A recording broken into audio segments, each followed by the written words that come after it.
Hello friends, आजच्या video session मध्ये आपण पाहणार आहोत इयत्ता 6वी मराठी पाठ दुसरा पुस्तक माझा गुरु या प्रकरणाचा किंवा या पाठाचा आज आपण या ठिकाणी संपूर्ण स्वाध्याय पाहणार आहोत. त्यामुळे आपल्या या व्हिडिओ सेशनला स्किप न करता शेवटपर्यंत नक्कीच पाहायचंय. ओके, चला तर मग सुरू करूया.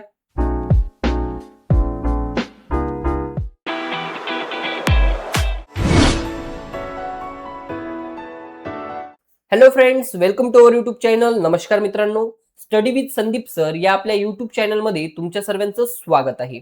मित्रांनो, तुम्ही जर आपल्या स्टडी विथ संदीप सर या युट्यूब चॅनलवर नवीन असाल तर आपल्या युट्यूब चॅनलला सबस्क्राईब करून सोबतच बाजूची बेल आयकॉन क्लिक करून ऑल नोटिफिकेशन ऑन करा, जेणेकरून तुम्हाला अशाच नवनवीन स्वाध्यायाची नोटिफिकेशन सर्वात आधी मिळत राहील. ओके, चला तर मग जास्त वेळ न घेता आजच्या व्हिडिओ सेशनला सुरुवात करूया.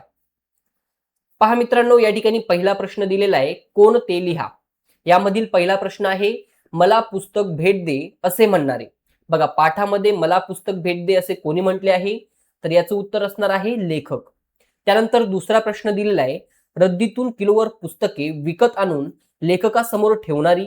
या ठिकाणी याचं उत्तर येणार आहे मित्रांनो, लेखकाची आई. त्यानंतर पुढील प्रश्न दिलेला आहे, पुस्तकातून लेखकाला भेटणारे. लेखकाला पुस्तकातून काय मिळते मित्रांनो, तर लेखक आणि कवी. त्यानंतर पुढील प्रश्न दिलेला आहे, लेखक रात्री अपरात्री घरी यायचे तेव्हा झोपलेली असणारी. कोण होती मित्रांनो, तर लेखकांची चिमुकली मुलगी. चला पाहूया पुढील प्रश्न. बघा, या ठिकाणी पुढील प्रश्न क्रमांक दिलेला आहे 2, कंसातील योग्य शब्द निवडून रिकाम्या जागा भरा. आलं लक्षात. बघा, या ठिकाणी कंसात कोणते शब्द दिलेले आहेत, तर कृतज्ञता, मैत्री, प्रतिबिंब, अनुभव. तर या ठिकाणी पहिली रिकामी जागा आहे, वाचनामुळे शब्दांशी काय होते. तर या ठिकाणी याचं उत्तर असणार आहे मित्रांनो, वाचनामुळे शब्दांशी मैत्री होत असते. बरोबर. चला पाहूया पुढील रिकामी जागा, काय आपलं जगणं समृद्ध करतात. तर या ठिकाणी याचं उत्तर असणार आहे, अनुभव आपलं जगणं हे समृद्ध करत असतात. त्यानंतर पुढील रिकामी जागा आहे, माझ्या बऱ्याच कविता या मला आलेल्या अनुभवांचे काय आहेत. या ठिकाणी या प्रश्नाचं योग्य उत्तर असणार आहे, माझ्या बऱ्याच कविता या मला आलेल्या अनुभवांचे प्रतिबिंब आहेत. बरोबर. चला पाहूया पुढील रिकामी जागा. बघा, या ठिकाणी पुढील रिकामी जागा दिलेली, गुरूंबद्दल नेहमी काय आणि आदर असावा.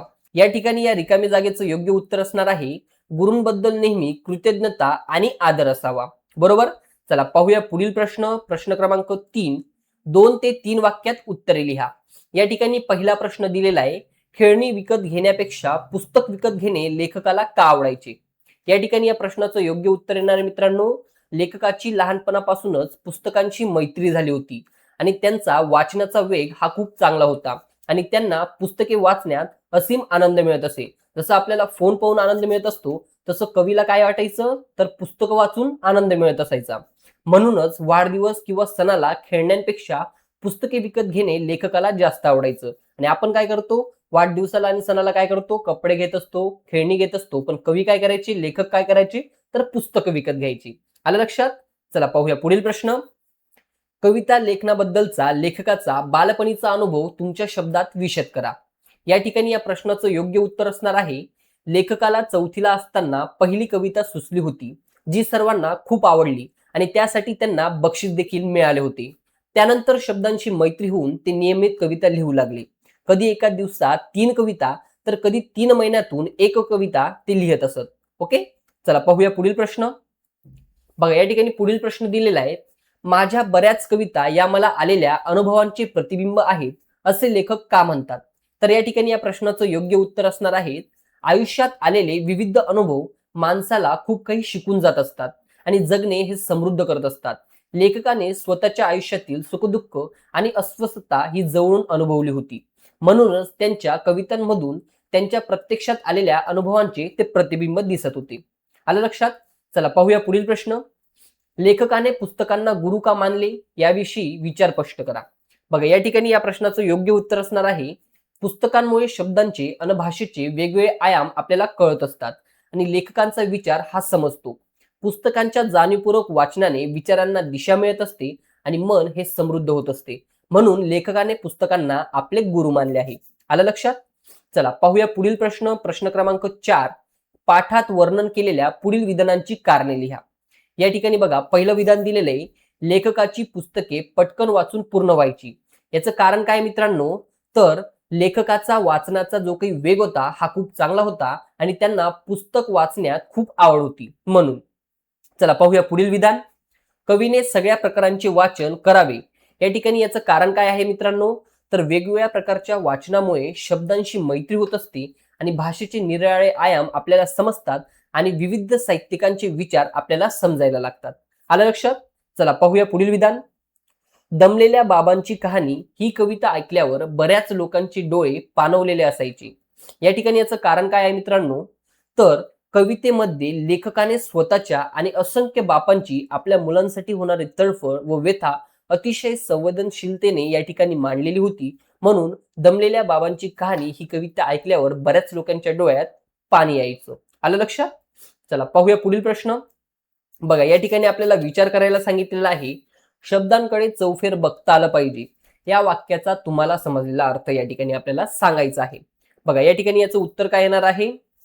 शब्दांकडे चौफेर बघणे म्हणजे केवळ शब्दांचा वरवरचा अर्थ न घेता त्यांचा संदर्भ, अर्थछटा, भाषेचे सौंदर्य आणि वेगवेगळ्या साहित्यात तो शब्द कसा वापरला गेला आहे हे सर्व बाजूंनी समजून घेणे म्हणजे शब्दांकडे चौफेर बघणे होय.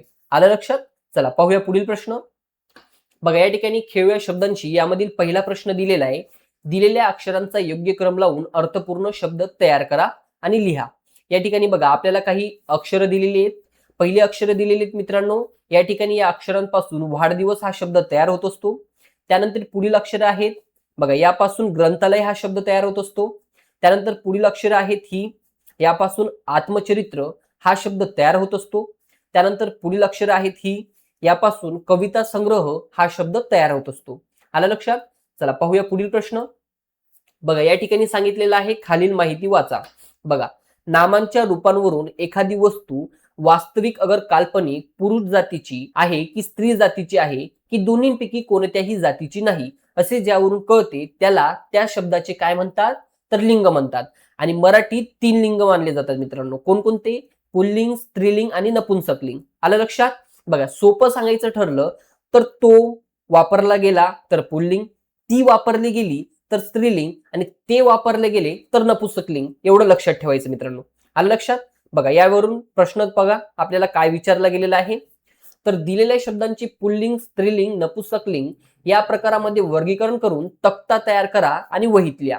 बघा या ठिकाणी आपल्याला वर्गीकरण करण्यासाठी काही शब्द दिलेले आहेत. बघा या ठिकाणी ब्रॅकेटमध्ये काही शब्द आपल्याला दिसत आहेत. यावरून आपल्याला तिन्ही लिंगांमध्ये याचं डिस्ट्रीब्युशन करायचंय, यांना पार्टमध्ये डिवाइड करायचंय. बघा या ठिकाणी आपण तक्ता चार्ट तयार केलेला आहे. पहिला आहे पुल्लिंग, स्त्रीलिंग आणि नपुंसकलिंग. बघा पुल्लिंग मध्ये येणारे शब्द कोणकोणते मित्रांनो? लेखक, बाबा, वाढदिवस, लळा, अनुभव, कार्यक्रम, जन्म. यावरून कसं ओळखलं मित्रांनो आपल्याला? तो लेखक, ती लेखक येणार आहे का? नाही, तो लेखक. म्हणून हा काय येणार आहे? पुल्लिंगी शब्द. तो बाबा, तो वाढदिवस, तो लळा, तो अनुभव, तो कार्यक्रम, तो जन्म. आलं लक्षात? त्याच प्रकारे स्त्रीलिंगी शब्द बघा मित्रांनो. ती कहाणी, ती वाटचाल, ती खेळणी, ती दिवाळी, ती रद्दी, ती कविता, ती मैत्री, ती भाषा, ती प्रेरणा. आणि त्यानंतर नपुंसकलिंग मध्ये काय मित्रांनो? तर ते पुस्तक, ते डोळे, ते लहानपण, ते ग्रंथालय, ते बक्षीस, ते मन, ते कौशल्य आणि ते ज्ञान. आलं लक्षात मित्रांनो? चला मित्रांनो बघा या ठिकाणी जो काही तुमचा आजचा स्वाध्याय होता तो या ठिकाणी संपलेला आहे. मित्रांनो लक्षात घ्यायचंय की आपण आपल्या व्हिडिओ सेशन मध्ये नवीन उपक्रम राबवला आहे. त्यामध्ये तुम्हाला व्हिडिओच्या शेवटी एक प्रश्न विचारला जाईल ज्याचं उत्तर तुम्ही मला कमेंट बॉक्समध्ये सांगायचं आहे. आणि जर त्याचं उत्तर तुम्हाला जाणून घ्यायचं असेल तर त्याचं उत्तर मी तुम्हाला पुढच्या व्हिडिओ सेशन मध्ये सांगत जाईल. ओके चला मग आजचा तुमच्यासाठी प्रश्न आहे, झाडाची पाने हिरवी का असतात, त्यात असे कोणते घटक असते? या प्रश्नाचं उत्तर मित्रांनो तुम्ही मला कमेंट बॉक्समध्ये सांगायचं आहे. आणि तुम्हाला आपला आजचा व्हिडिओ कसा वाटला कमेंट्स करून नक्कीच सांगा. आणि व्हिडिओ आवडल्यास लाईक, शेअर, सबस्क्राईब करायला विसरू नका. Okay, thanks for watching this video friends.